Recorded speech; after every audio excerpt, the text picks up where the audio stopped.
What happened at Covenant School was a tragedy beyond comprehension. Like many of you, I've experienced tragedy in my own life, and I've experienced the day after that tragedy. All of Tennessee was hurt yesterday, but some parents woke up without children, and children woke up without parents, without teachers, and spouses woke up without their loved ones. Maria woke up this morning without one of her best friends, Cynthia Peak. Cindy was supposed to come over to have dinner with Maria last night after she filled in as a substitute teacher yesterday at Covenant. Cindy and Maria and Katherine Koontz were all teachers at the same school and have been family friends for decades. Governor Bill Lee of Tennessee was eerily quiet after a day or so after that shooting at that elementary Christian school in Nashville area. And he put out this statement, at least, and he's talking about how it's odd there was this connection between one of the substitute teachers there was a friend of the family. As this is hitting somewhat close to home for him, maybe there's just some hope. Maybe he's finally fed up because he feels the pain. He had a lengthy statement. Here's more. Maybe he's going to have a way to address our problems. There's hope. Let's watch. I understand that there is pain. I understand the desperation to have answers, to place blame, to argue about a solution that could prevent this horrible tragedy. There will come a time to ask how a person could do this. There will come a time to discuss and debate policy. But this is not a time for hate or rage. That will not resolve or heal. Everyone is hurting, everyone. Remembering that as we grieve and walk together will be the way we honor those who were lost.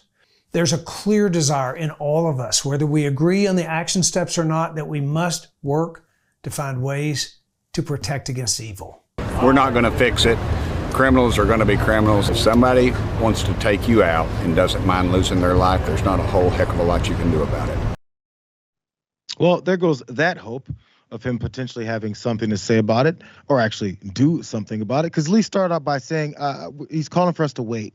Now, there will come a time. Who knows when that time will come? But he's finding new ways of saying the same things. Of course, it's just too soon. It's the same thing, just with different phrases. And also characterizing immediate action, or people calling for immediate action, as being angry, enraged, and hateful. Weird when you're looking to talk about something that people are upset about, just to call them angry and raging. That'll help us talk about it and maybe fix some things, or maybe it'll allow you to paint the picture that these folks that want something to be done are the bad guys. That's the plan here. And by the way, that's why I highlighted the back end with Burchett there, because as Governor Lee said, there's a clear desire to do something. Apparently not, because that senator is not on board with doing anything about it, as he's clearly pointing out. So really fast, just on, you know what?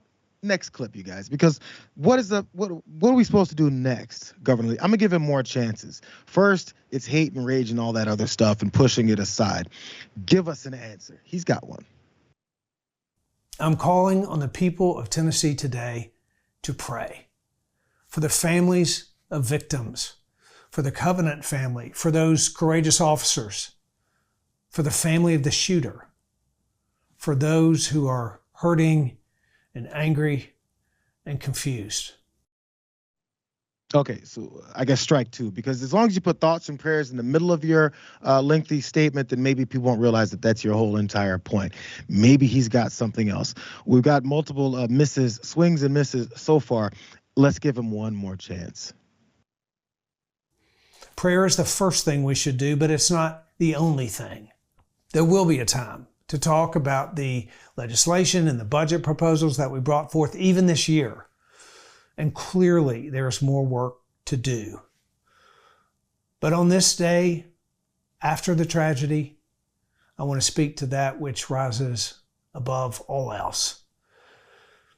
The battle is not against flesh and blood. It's not against people. The struggle is against evil itself. What is meant for evil can be turned for good.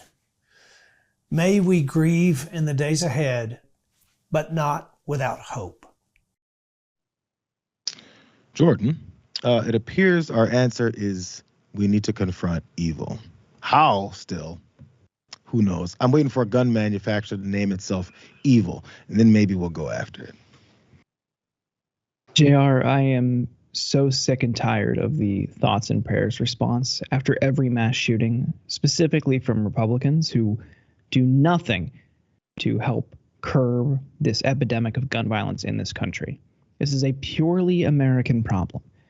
And by invoking religion to try to deflect and distract people from what really should be done, which is seriously restricting the accessibility and proliferation of guns in this country, just look at every other developed country in the world, and you will see we are a total and complete outlier on this problem. Religion exists in just about every other country. Many people in all of these other developed countries are also Christians. Do you think they pray? Do you think they pray for safety and peace? Sure.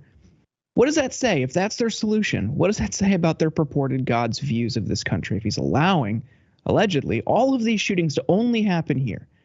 And you can see through their BS rhetoric after every single mass shooting that they think that's enough, that it gets enough people in their base to not seriously and critically think about the problem and the role the gun manufacturers, the NRA, and the gun lobby plays in fueling this crisis.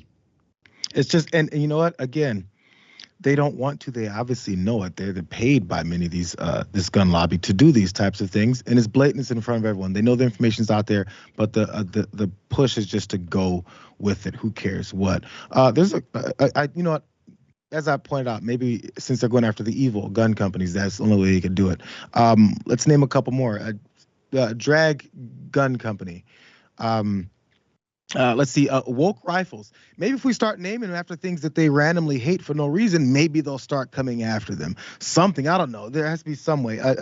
Gay pistols. I don't know. Who cares? Whatever it is they need to come after for, I'm willing to go with it if that's the only approach that they've got. But again, his whole thing about talking about how we need to mourn a certain way. We need to attack evil. Hey, let people mourn the way they're going to mourn, and maybe do something like your job, which is lead folks out of having to deal with this again. Because these prayers that you're asking for today, they're not going to do anything about the one tomorrow. Yeah, I've said it a million times, and it's going to happen again.